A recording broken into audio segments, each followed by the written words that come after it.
معاكم هنا مصطفى، طبعا متخصصه في تنشئه الاطفال، ازاي نفهم اطفالنا بشكل صح وازاي نتعامل معاهم بشكل افضل، مش بس نحكم عليهم. الطفل اللي عايش طول حياته خايف عمره ما هيعرف يطلع افضل نسخه منه.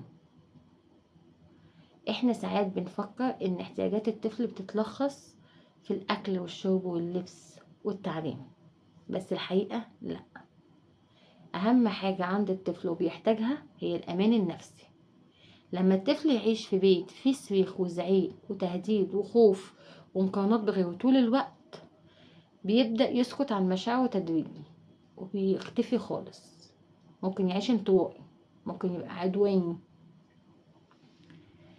لكن الطفل لما يحس ان هو مسموع من اهله وبيحبوه وبيخافوا على مشاعره، وان هو مهما غلط مش هتبقى نهاية العالم، ده احنا هنصلح الغلط، وان حضن اهله موجود ليه، ده طفل بيكبر واثق ومرتاح وبيعرف يعبر عن نفسه بحرية تامة.